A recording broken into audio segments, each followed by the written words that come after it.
ये सब्जियाँ गमलों में लगी हुई हैं, कोई ज़मीन में नहीं लगा है और बिल्कुल 100% केमिकल फ्री हैं और फिर भी इस तरीके की सब्जियाँ लगती हैं। इसके लिए फ्रेंड्स सबसे मेन है कि हमारा मिट्टी कैसा है और मिट्टी में हम किस तरह के इन सब्जियों के पौधों को हम पोषक तत्व देते हैं, कौन से इन लोगों को टॉनिक देते हैं, किस तरीके से देते हैं कि इस तरीके से ज़मीन में नहीं गमले में भी इस तरीके की हार्वेस्टिंग हमेशा मिलती रहती है। हरदम केमिकल फ्री सब्जियाँ बहुत ताज़ी और बहुत जल्दी-जल्दी हार्वेस्टिंग मिलती है। इसके लिए बहुत ज़रूरी है फ्रेंड्स कि कैसा हम उनको पोषक तत्व दे रहे हैं और कितने टाइम पे दे रहे हैं, कितनी हमारी मिट्टी उपजाऊ है, किस तरीके की मिट्टी है हमारी, उसको कैसे हम कीड़ा मुक्त बना सकते हैं, कैसे हमारे पौधों को कीड़ों से बचा सकते हैं मिट्टी में भी या ऊपर भी। तो ये सारी चीज़ें बहुत मायने रखती है कि हम किस तरीके के हम लगाने से पहले अपना सॉइल तैयार करते हैं या लगाने के बाद या बढ़ने के बाद या जब फ्रूटिंग होती है, उस टाइम हम किस तरीके से अपने पौधों का केयर करते हैं, ये सब मायने रखता है।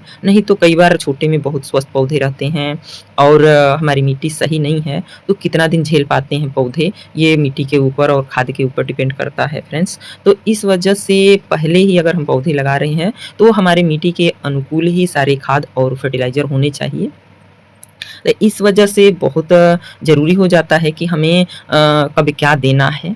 अगर ये इन बातों का थोड़ा भी ध्यान रहेगा तो कोई मुश्किल नहीं है और 100% ऑर्गेनिक और बहुत सारी सब्जियां हम जो है ले सकते हैं अपने छत से। और ये है कि किस तरीके का हम सॉइल बनाकर बढ़िया पौधों को शुरू में ही लगा दे तो स्वस्थ रहेंगे और कीड़ा मुक्त रहेंगे और आगे चल के अच्छी हार्वेस्टिंग हमको मिलेगी।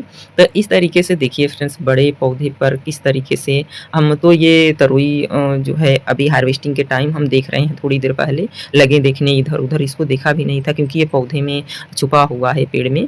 काफ़ी जो है उसी में छुप जाते हैं, नहीं दिखते हैं इतना ध्यान क्योंकि समय का बहुत अभाव रहता है। आप देखेंगे कि कभी के कभी हार्वेस्टिंग का कभी हम दिखाती रहती हूँ, आप लोगों से शेयर करती रहती हूँ क्योंकि उस टाइम हमें नहीं मौका मिल पाता है कि शेयर कर पाएँ और हमें बहुत शौक है इन पौधों का फ्रेंड्स। और जिस तरीके से मैं ज़ीरो बजट में भी इस तरीके की सब्जियाँ और फल और फूल हम सब लगाते रहते हैं और आप लोगों से पहले भी शेयर किए हैं कि किस तरीके की सब्जियाँ और हमने अमरूद वगैरह और चाहे फूल-वूल सब लगाते रहते हैं तो उसमें अच्छा रिज़ल्ट मिलता है। और हमें इस बात की खुशी और गर्व होता है कि मैं बिल्कुल केमिकल्स का यूज़ नहीं करती हूँ, बिल्कुल बाहर की चीज़ों का आज तक मैं एक बाहर से नीम ऑयल तक नहीं मँगा पाई। हाँ, सोचा ज़रूर लेकिन नहीं मँगाई क्योंकि हमारे पास ऑलरेडी पेस्टिसाइड वगैरह घर पे ही तैयार कर लेती हूँ। तो इस वजह से या बायो एंजाइम वगैरह तो और हमको मँगाने की ज़रूरत ही नहीं पड़ती है। और फिर जो है आप देखेंगे कि किस तरीके से स्वस्थ सब्जियाँ लगती रहती हैं। काफ़ी हार्वेस्टिंग वीडियो हम पहले भी डाले हैं, अभी भी डालने वाले हैं। बहुत सारी हार्वेस्टिंग बीच-बीच में मिलती ही रहती है हमको।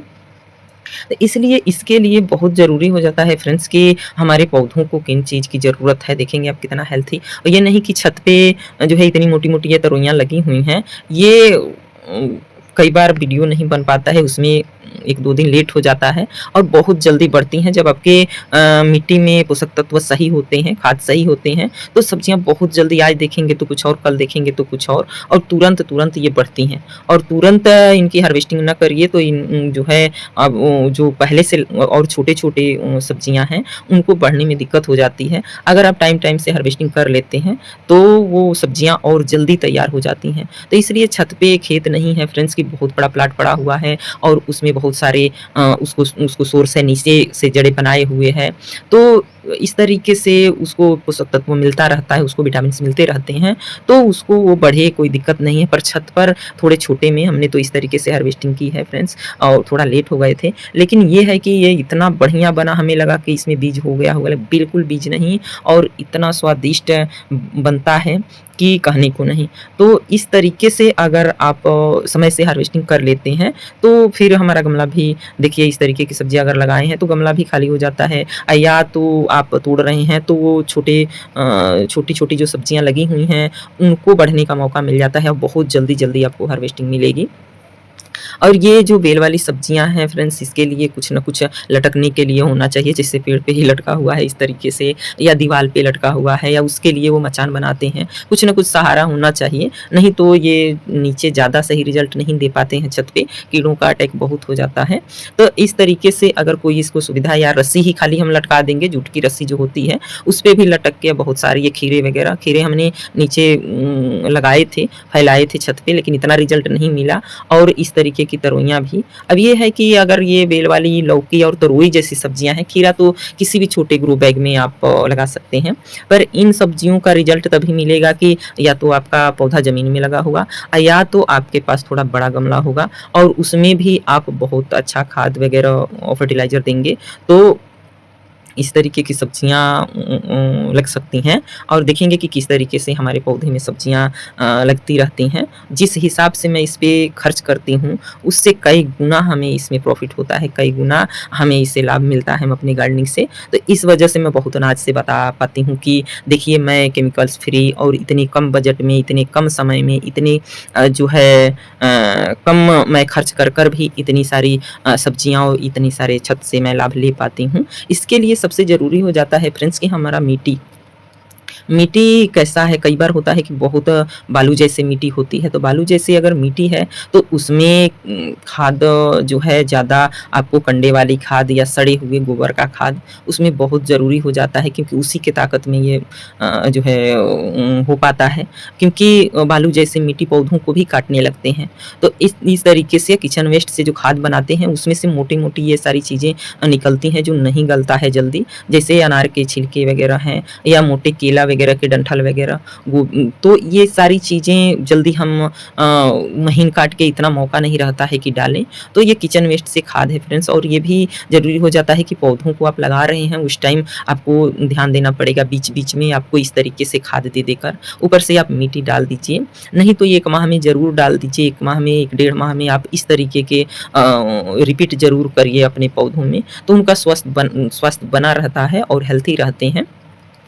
इसके लिए मैं पौधे लगे हुए गमले में ही मैं इस तरीके की खाद देती रहती हूँ, या हमने पौधा निकाल दिया, गमला खाली करने का समय नहीं है, तो इस तरीके से आप खाद देकर 2-3 इंच मिट्टी निकालिए और उसमें खाद दीजिए, और फिर उसको उस पौधे को लगा दीजिए, और मिला पाएँ अच्छे से तो मिला लीजिए, नहीं तो कोई ज़रूरी नहीं है। ये पौधे अपना कहीं भी गमले में होगा खाद तो उसका पोषण ले ही लेते हैं, खींच लेते हैं ये। अब ये है कि थोड़े स्वस्थ पौधे होंगे तो वो लग जाएँ, तो फिर वो ले लेते हैं आपके गमले में, कहीं भी आप कोने में खाद डाल दिए, किनारे, बीच में, नीचे। तो अब ये है मिट्टी का लेयर 2 इंच ज़रूर होना चाहिए ऊपर, तो इस तरीके से पौधे स्वस्थ बने रहते हैं और आगे चल के जो है ये अच्छी फ्रूटिंग दे पाते हैं। इसके लिए बहुत ज़रूरी है कि ये हमारे पौधे कीड़े मुक्त भी रहें। तो इसके लिए हम मिट्टी में पहले ही गमले में क्या डालते हैं या बाद में क्या डालेंगे, ये भी ध्यान देना होता है। इसके लिए फ्रेंड्स, जब भी मिट्टी मैं बनाती हूँ उसमें नीम खली हल्दी का प्रयोग ज़रूर करती हूँ। इससे क्या होता है कि आपका मिट्टी में जो है कीड़े नहीं लगते हैं, चींटियों का डर नहीं रहता है। और इसके अलावा अगर बालू ज़्यादा मिट्टी में है तो उसमें थोड़ा बहुत आप कोकोपीट मिला सकते हैं। मैं तो पत्तियों का खाद या पत्तियाँ ही मिला देती हूँ, सूखी पत्तियाँ, ज़्यादा कोकोपीट नहीं मिलाती हूँ। लेकिन कई पौधे होते हैं जब हमको नई कटिंग लगानी होती है तो इस तरीके के हमको कोकोपीट यूज करना पड़ता है। तो ये सबसे ज़रूरी है कि डिपेंड करता है कि आपकी मिट्टी कैसी है और आपके पास क्या उपलब्ध है, पत्तियाँ सूखी पत्तियाँ उपलब्ध हैं कि नहीं है, और मिट्टी बालू जैसी है या उपजाऊ मिट्टी है ज़्यादा, तो इस पे डिपेंड करता है कि आपको कोकोपीट मिलाना है कि नहीं मिलाना है। बाकी ये नीम की खली या सूखे केले के छिलके के पाउडर उसमें अगर आप डालते हैं तो पहले ही मिट्टी बहुत उपजाऊ बन जाती है। हल्दी डालते हैं तो हल्दी में बहुत सारे ऐसे गुण होते हैं कि कीड़ों के अलावा हमारे पौधों को भी बहुत सारी चीज़ें ये प्रदान करता है।